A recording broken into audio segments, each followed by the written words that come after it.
उद्योगपव अम्बोपाख्यानपव चतुःसप्तत्यधिकशततमोऽध्याय। अम्बा का शाल्वराज के प्रति अपना अनुराग प्रकट करके उनके पास जाने के लिए भीष्म से आज्ञा मांगना। भीष्म जी कहते हैं, भरत श्रेष्ठ। तदनंतर मैंने वीरजन्नी दाशराज की कन्या माता सत्यवती के पास जाकर उनके चरणों में प्रणाम करके इस प्रकार कहा। 1 माँ, ये काशीराज की कन्याएं हैं। पराक्रम ही इनका शुल्क था, इसलिए मैं समस्त राजाओं को जीतकर भाई विचित्रवीर्य के लिए इन्हें हर लाया हूँ। 2 नरेश्वर, ये सुनकर माता सत्यवती के नेत्रों में हर्ष के आंसू छलक आए।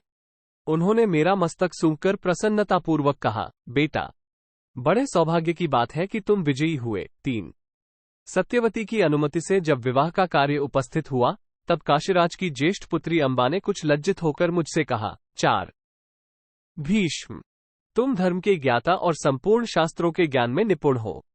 मेरी बात सुनकर मेरे साथ धर्मपूर्ण बर्ताव करना चाहिए। 5 मैंने अपने मन से पहले शाल्वराज को अपना पति चुन लिया है और उन्होंने भी एकांत में मेरा वरण कर लिया है।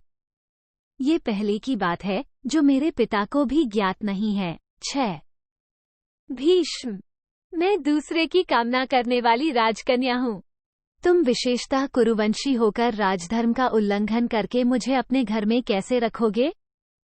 7 महाबाहु भरत श्रेष्ठ, अपनी बुद्धि और मन से इस विषय में निश्चित विचार करके तुम्हें जो उचित प्रतीत हो वही करना चाहिए। 8 प्रजानाथ, शाल्वराज निश्चय ही मेरी प्रतीक्षा करते होंगे, अतः कुरुश्रेष्ठ, तुम्हें मुझे उनकी सेवा में जाने की आज्ञा देनी चाहिए। 9 धर्मात्माओं में श्रेष्ठ महाबाहु वीर, मुझ पर कृपा करो। मैंने सुना है कि इस पृथ्वी पर तुम सत्यव्रती महात्मा हो। 10 इति श्री महाभारते उद्योगपवणि अम्बोपाख्यान पर्वणि अम्बावाक्ये चतुःसप्तत्यधिकशततमोऽध्याय। 174।